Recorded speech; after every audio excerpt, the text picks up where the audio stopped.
Notre rythme de vie est bien plus intense aujourd'hui qu'il y a quelques années. Personne ne peut éviter le stress et la tension au quotidien. Dans notre société moderne placée sous le signe de la performance, le stress fait partie du quotidien de nombreuses personnes. C'est le résultat d'un rapport actuel sur le stress réalisé sur plus de 17 000 personnes en Allemagne. Dans ces conditions, comment rester calme et détendu malgré le stress? L'Organisation mondiale de la santé, l'OMS, produit des études sur le stress qui montrent qu'il s'agit d'une question majeure, valable sur tous les continents. Qui est concerné? En un mot, tout le monde. L'ouvrier tout autant que le cadre, l'étudiant tout autant que les inactifs. Chacun à son niveau présente des signes de fatigue et de tension générés par le stress. Les dommages collatéraux peuvent être importants lorsque l'on vit avec une pression parfois quotidienne ou permanente. Tout le monde n'a peut-être pas la chance de pouvoir décompresser. Dans le milieu sportif aussi, on retrouve ce phénomène de pression et de stress. Les causes en sont diverses. Une vie trépidante, remplie d'activités et obligations diverses et variées conduisent souvent à une pression énorme. Une vie professionnelle parfois ennuyeuse ou inexistante, notre dépendance aux nouveaux moyens de communication, smartphone, internet, email, n'encourage pas systématiquement à la détente. De nombreux experts conseillent vivement de réorganiser sa vie personnelle et professionnelle lorsque le stress est trop important ou difficile à vivre. Mais nous savons tous que ceci n'est pas si simple au quotidien. Le docteur Anke Ertan, spécialiste de la médecine préventive, étudie depuis des années comment gérer efficacement le stress et ses effets en préconisant des micronutriments. Le docteur Anke Ertan est pionnière dans le domaine de la médecine préventive. Depuis 2004, elle a développé des travaux de recherche sur les symptômes et les dommages collatéraux provoqués par le stress. Le Dr Ertan constate une hausse significative du nombre de patients développant un stress. Les patients se plaignent de maux comme un état d'agitation accru, des troubles du sommeil persistants et une concentration affaiblie. Ces patients sont des personnes soumises à une forte pression dans leur vie professionnelle, comme les managers ou même les femmes au foyer.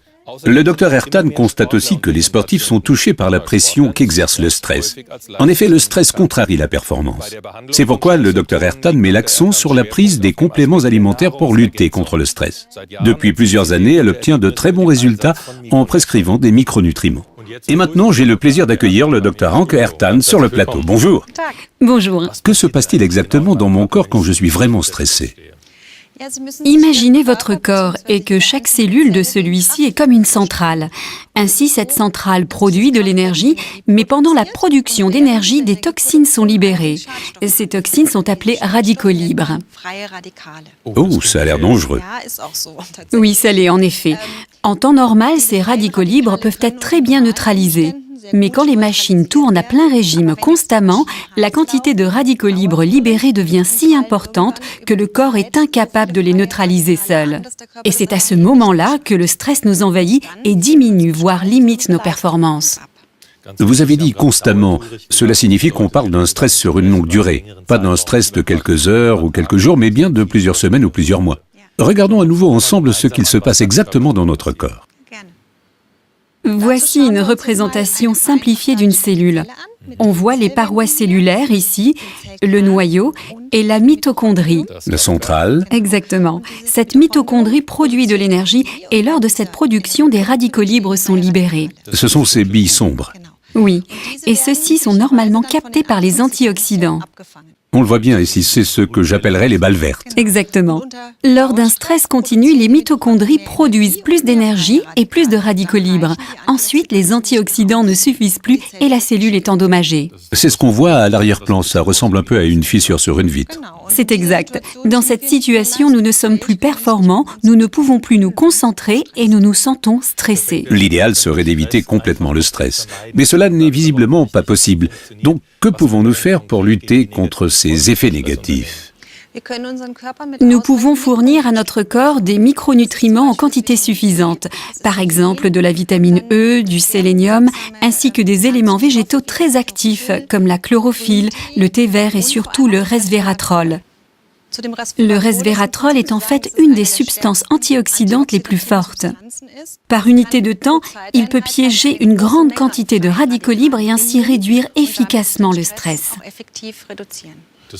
Ça signifie qu'en mangeant tout simplement tous les jours une quantité importante de resveratrol, j'aurai la pêche et je serai libéré du stress.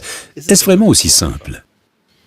Oui et non. Bien sûr, il est bon de capter les radicaux libres, mais nous avons aussi besoin de micronutriments en plus pour relancer l'approvisionnement en énergie.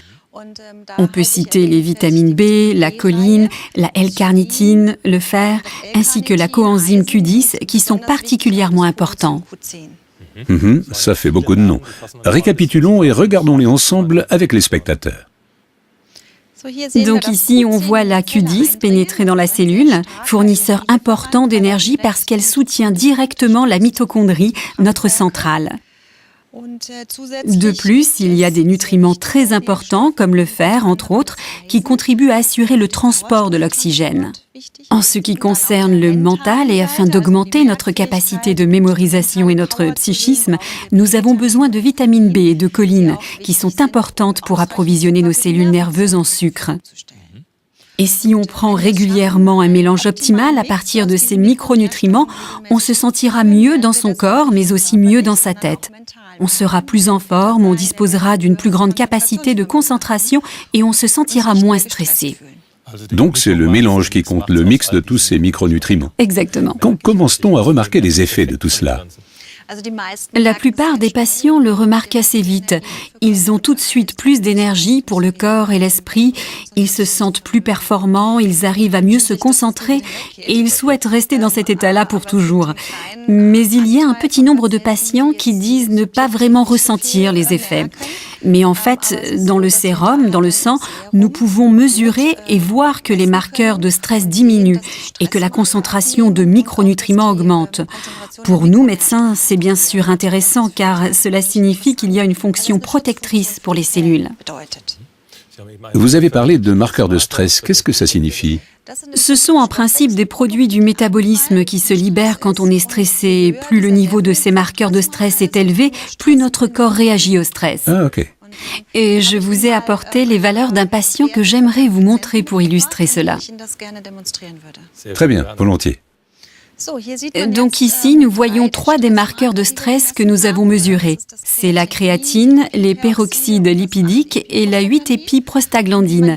Et comme nous le voyons très bien ici, ces niveaux diminuent constamment au fur et à mesure de la prise des micronutriments combinés les uns avec les autres. Effectivement, nous avons ici moins 6, moins 47%. Et c'est finalement le plus important parce qu'ainsi nous pouvons prouver que le corps a moins de stress. Donc en résumé, ce n'est pas qu'un sentiment de bien-être, les preuves sont là. Oui, c'est tout à fait ça. Et il y a un effet supplémentaire. Nous pouvons le regarder ensemble à l'aide des valeurs concernant mon patient. Finalement, le niveau de stress a baissé et la concentration des micronutriments dans le sérum du sang a aussi augmenté. Nous pouvons constater que nous redevenons plus performants, ce qui est très important. Donc si j'ai bien compris, pour simplifier, plus de performance et moins de stress. Oui, on peut le dire comme ça. Il est donc clair que nous ne pouvons pas complètement éviter le stress à notre époque, mais nous savons maintenant exactement quels sont les micronutriments à prendre pour en combattre les effets négatifs. D'accord, mais pourquoi tant de personnes sont encore submergées par le stress ? Pourquoi ne pas tout simplement leur donner un remède ? Ce serait bien si c'était si simple.